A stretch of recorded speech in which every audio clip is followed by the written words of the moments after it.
रूप में कार्यरत हमारे वरिष्ठ कार्यकर्ता नागपुर से आए हुए डीबी अंबाती जी, इनको विनती करूंगा कि उन्होंने आज के विषय पर अपने विचार संक्षिप्त में रखें।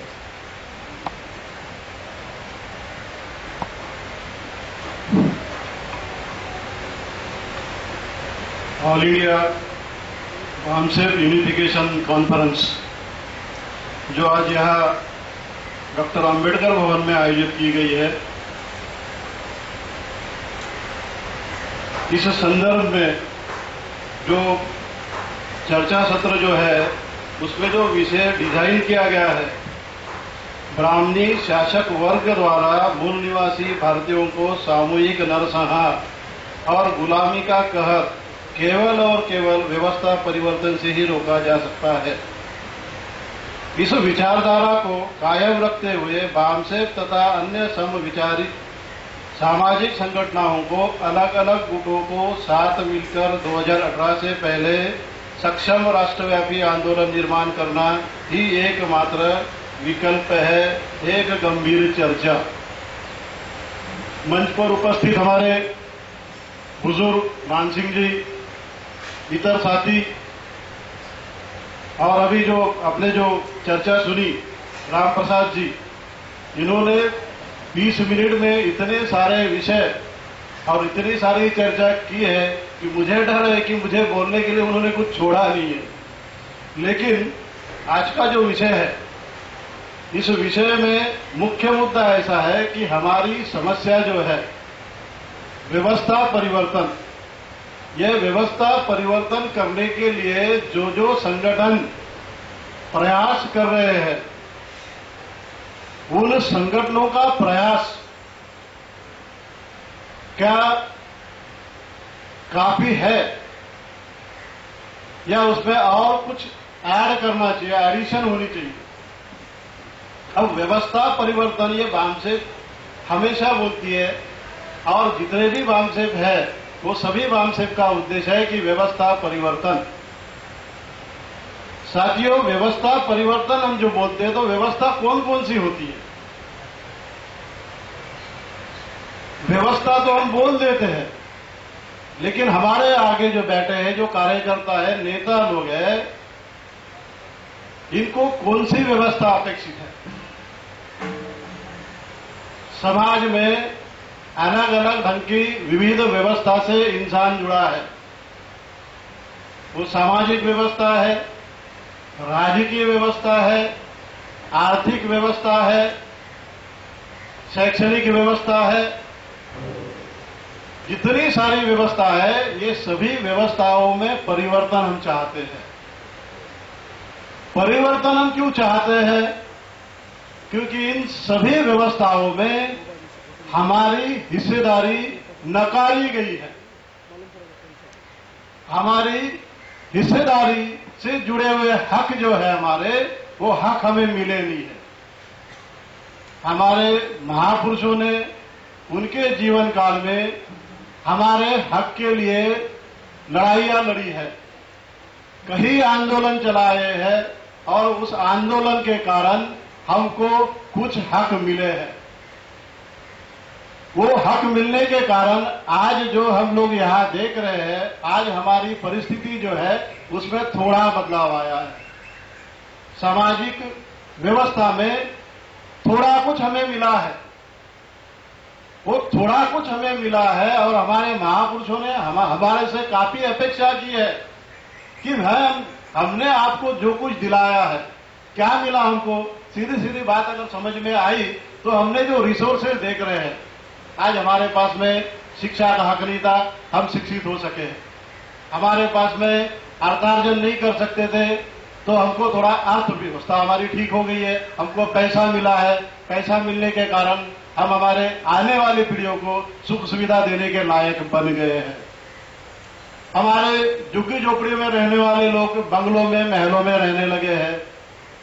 फिर हमारे से अपेक्षा महापुरुषों ने क्या किए थे कि आपको जो कुछ मिला है, ये जो मिली हुई रिसोर्सेस है आपके पास में, इस रिसोर्सेस का आपके आने वाले पीढ़ियों के लिए, आने वाले जनरेशन के लिए आप इसको इन्वेस्ट करेंगे, और जो थोड़ा कुछ मिला है उसको थोड़े को सब कुछ में बदला करेंगे अपन। तो क्या हम इसमें सफल हुए हैं? हमने इस चर्चा करते वक्त इस बात को ध्यान में रखना चाहिए, बीच बीच में हमारा परीक्षण करना चाहिए, हमने टेस्ट लेनी चाहिए कि हमारा समाज क्या समस्याग्रस्त है, क्या हम लोग समस्या सॉल्व करने के लायक बन गए हैं, समस्या हमारे पास में है तो हम समस्या क्यों नहीं सुलझा सकते हैं?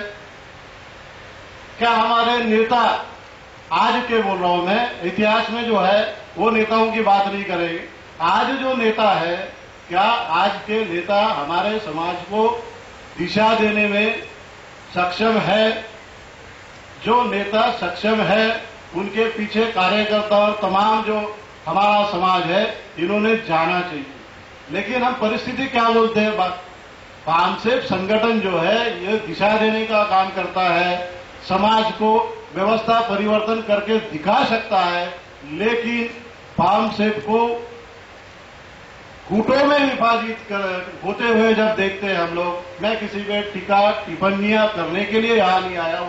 वामसेप का हर नेता, हर केडर व्यवस्था परिवर्तन के लिए ही काम करता है। वामसेप में जब कोई आता है तो लेने के लिए कोई नहीं आता है, जो भी आता है नेता हो या कार्यकर्ता वो देने के लिए आता है। फिर जब देने के लिए जब ये लोग आते हैं तो इनमें फिर भेदभाव या गठबाजी क्यों निर्मित होती है? यह अलग अलग, सबका अगर उद्देश्य एक है तो ये अलग अलग होकर काम क्यों कर रहे हैं? क्या कार्यकर्ताओं को कहीं असुरक्षितता महसूस होती है इसलिए वो भक्त बन के किसी नेता के पीछे लग जाते हैं? क्या नेताओं को ऐसा लगता है कि इतने साल में मेरे जिंदगी के बिताया हूं, हो सकता है कि मुझे कल कोई नेता पद से हटा ले, उसको असुरक्षित महसूस करते होंगे या लगता होगा कि मैं मेरे बुद्धि का, हुनर का, मेरे जवानी का, मेरे जिंदगी के इतने साल बिताया है, कल कोई मुझे अगर नेता पद से हटा दे तो उसको असुरक्षित महसूस करता होगा। तो हम लोगों ने जो समाज है, समाज की जिम्मेदारी ये है कि ना नेताओं को असुरक्षित लगे, ना केडरों को असुरक्षित लगे। इनमें नेताओं में या केडरों में जो है, इसमें समस्या क्या है, इस समस्या पे हम लोगों ने चर्चा करनी चाहिए। ऐसी कौन सी गंभीर समस्या है इनके पास में? तथागत के समय में जो चर्चा हो गई, कोई समस्या निर्माण हो गई थी, कोई रोहिणी नदी के पानी के बंटवारे के बारे में, ऐसे कोई गंभीर समस्या लगती है क्या हमको कि जिनको तथागत को जाना पड़ा हो समस्या पे इलाज ढूंढने के लिए? समस्या तो हम बैठ के, हम इकट्ठा होके चर्चा करके हमारी समस्या सॉल्व कर सकते हैं। अगर हम हमारी खुद की समस्या सॉल्व नहीं करते हैं तो समाज की समस्या कैसे सॉल्व करेंगे हम लोग? और कैसे इन अलग अलग गुटों से हम अपेक्षा रखते हैं कि ये समस्या सॉल्व करने के लायक है, जब हमारे रिसोर्सेस, हमारी शक्ति अगर बटी हुई है तो हम लोग समस्या सॉल्व नहीं कर सकते। या तो समस्या सॉल्व करने के लिए हमको काफी साल इंतजार करना पड़ेगा। और आज परिस्थिति ऐसी है कि भारत का तमाम वर्ग समस्याग्रस्त है।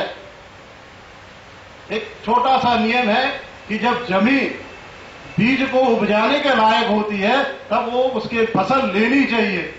आज परिस्थिति ऐसी है कि पूरे भारत देश की जनता जानती है कि हम कहीं किसी से फंसाए गए हैं, किसी ने हमको समस्याग्रस्त किया गया है।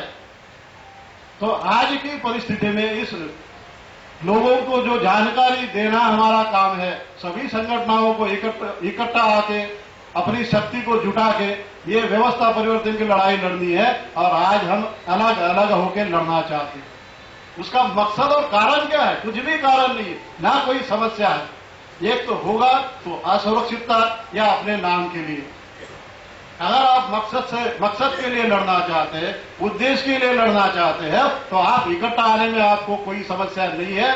और जो अनुयायी है उन्होंने भी भक्त नहीं बनना चाहिए, ना किसी नेताओं के पीछे जाना चाहिए। नेताओं को बाध्य करना चाहिए कि इकट्ठा आके बैठे, चर्चा करे और अपनी समस्याएं सुलझाए, ताकि समाज को ये मैसेज दे सके कि नहीं, हम एक है, हम हमारे रिसोर्सेस बांटना नहीं चाहते हैं। आंदोलन लड़ने के लिए या समस्या सॉल्व करने के लिए संगठन को रिसोर्सेज की जरूरत होती है। हमारे रिसोर्सेज इस समाज से हम बंटने नहीं देंगे। आज भारत की ऐसी परिस्थिति है कि भारत के हर नेताओं को असुरक्षित लगता है, वो असुरक्षित महसूस करते हैं और उनको सबसे ज्यादा डर ये बहुजन समाज जो 85% समाज है, उनको भी ये मालूम हो गया कि जागृत हो गया है। और इसलिए उनकी लड़ाई जो अपने कहीं गुना ज्यादा उन लोग उसके लिए उपाय इलाज कर रहे हैं। तो क्या हम लोगों ने अभी और अपना प्रोग्राम बढ़ाते जाना चाहिए? 2015, 2018, कोई 2020, कोई 2034। हम लोग आज की परिस्थिति में क्या हम लोग सक्षम नहीं है? हमारे रिसोर्सेस हम लोग सही जगह यूटिलाइज नहीं कर रहे हैं। तो हमारे रिसोर्सेस अगर सही जगह जुटाए तो जुड़ाने के कारण हम व्यवस्था परिवर्तन में निश्चित सक्षम है और सफल भी हो सकते हैं। आने वाले सालों का हम लोग इंतजार करने के लिए लोगों को आश्वासन देना नहीं चाहिए। समाज जोड़ने का काम करने का, यह मैं एक उदाहरण देता हूं। जो विद्यार्थियों को पढ़ाते हैं, चाहे वो शिक्षक हो या प्राध्यापक, उनकी संख्या कितनी होगी? पढ़ने वाले लोगों से उनकी संख्या मेरी ख्याल है 1 भी नहीं होगा। मास्टर प्रोफेसर जो लोग तैयार करते हैं बच्चों को, वो स्कूलों में या कॉलेजेस में, उनकी संख्या कितनी है? वामसेप के केडरों की संख्या, वामसेप का केडर और नेता ये पढ़ाने का काम करता है, लोगों को जागरूक करने का काम करता है। इनकी संख्या कितनी होनी चाहिए? इन लोग कम संख्या में, उसकी संख्या 1, 2, 3 और 1000 में और 100 में नहीं गिननी चाहिए। जितने भी कहिए वो खुद अपने आप को सक्षम समझ के अगर समाज को जागृति का काम अगर करते हैं तो ये व्यवस्था परिवर्तन का काम बिल्कुल कम समय में हो सकता है। लेकिन हमको अपनी शक्ति को पहचानना चाहिए। हमारे समस्याओं को चर्चा करने के बजाय हम समस्या छुड़ाने के लायक क्यों नहीं है, इसकी चर्चा करना चाहिए। आज समस्या कौन से तौर पे हमारे चार हमारे जो अलग अलग विभाग है, विभाग बोलेंगे अपन उसको, लेजिस्लेटिव असेंबली, एग्जीक्यूटिव, जुडिशियरी और मीडिया। इन चारों फील्ड में हमारे कितने लोग हैं? ये चारों फील्ड के सिवाय हम हमारी समस्याएं सॉल्व नहीं करते हैं। लेजिस्लेटिव में हमको अपेक्षा थी कि जो कानून कायदे बने या संविधान ने हमको जो प्रोटेक्शन दिया है, ये प्रोटेक्शन हमको मिले। लेकिन आज जो व्यवस्था चलाने वाले लोग हैं, आज जो सत्ता में लोग हैं, उन्होंने संविधान बाबा साहब ने जिस सोच से बनाए थे उस संविधान को बेकार कर दिया है। संविधान को दिन में आने वाले दिनों में निष्प्रभावित करने का काम कर रहा है। हम जानते हैं, जानने के बाद में भी हम लोग उसके कोई इलाज नहीं कर सकते, कोई उपाय नहीं कर सकते। हालांकि हमको उपाय इलाज मालूम है कि ये लोग संविधान निष्प्रभावित हो गया, उसको प्रभावित कैसे कर सकते हैं। लेकिन हम उसमें सफल होने के लिए फिर हमको हमारा आंदोलन मजबूत करना पड़ेगा। दूसरा फील्ड है कि प्रशासन। प्रशासन में लिखने पढ़ने के बाद में बाबा साहब को जो उम्मीद थी कि ये पढ़े लिखे लोग और ऊंची पद पे जाके अपने समाज का भला करेंगे। जो एडमिनिस्ट्रेटिव पोस्ट पे बैठे हैं लोग, वो जो ये शासन की जो व्यवस्था है उसका फायदा अपने समाज के लिए करेंगे। लेकिन आज उन लोगों ने, उसमें मैं भी कह तो आ सकता हूं, अपने घरों में अपने बच्चों के लिए, बीवी के लिए सब फायदा करके समाज को देने का काम नहीं किया है। थोड़े बहुत लोग काम कर रहे हैं, आप सब वही इसी में आते हैं। आप सब लोग धन्यवाद के पात्र हैं। आपका सबका स्वागत करना चाहिए।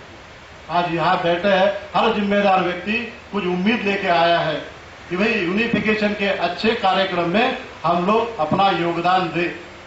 यूनिफिकेशन का कार्यक्रम इसके पहले चालू हो गया है, आज ये मौका है कि अभी चालू है और मैं उम्मीद करता हूं कि आगे भी ये प्रोग्राम चालू रहेगा। हम यूनिफिकेशन का एक कार्यक्रम लेके उम्मीद नहीं छोड़ेंगे, हम सभी लोगों को इकट्ठा लाने की कोशिश करेंगे। हमारे केडरों में विभाजन नहीं होगा, हमारे नेताओं में विभाजन नहीं होगा, नहीं तो हम लोग इस समाज को मैसेज देने के लायक नहीं होंगे और समाज कार्यकर्ताओं को जब फील्ड में जाएंगे तो उनको पूछेगा आप कौन सी वामचत से।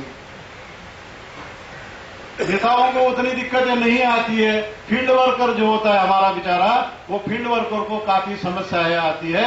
रिसोर्सेज जोड़ने का काम करता है, समाज से रिसोर्सेज निकालने का काम करना यानी सबसे कठिन काम है। इस कठिन काम को अगर आसान करना है तो हमारे नेताओं की भी जिम्मेदारी है। फिर से मैं उनसे सबको बोलता हूं कि मैं किसी पे टीका टिप्पणी नहीं करना चाहता हूं। सभी काम बाबा साहब का सपना यानी जो अपनी भलाई के लिए देखा है बाबा साहब ने, वो पूरा करने के लिए कर रहे हैं। अगर आप कर रहे हो तो अलग अलग मत कीजिए, एक साथ आके इकट्ठा मिलकर कीजिए। तो साथियों, ये थोड़ी सी बातें जो है, मैं भी एक केडर ही था, केडर ही हूं और नेता बनने की उम्मीद नहीं रखता हूं, इसलिए मुझे केडर बन के काम करने में ही मजा आता है। इसलिए आपके साथ में थोड़ी चर्चा करने का मौका मिला, इस आयोजन समिति ने मुझे मौका दिया यहाँ पे, उसके लिए उनका धन्यवाद करता हूं। आपने मुझे सुन लिया, इसलिए आपका भी धन्यवाद देता हूं और इसी उम्मीद के साथ में कि आप इस यूनिफिकेशन के कार्यक्रम में जोर शोर से अपना हिस्सा लेंगे और अपनी जिम्मेदारी निभाएंगे। धन्यवाद।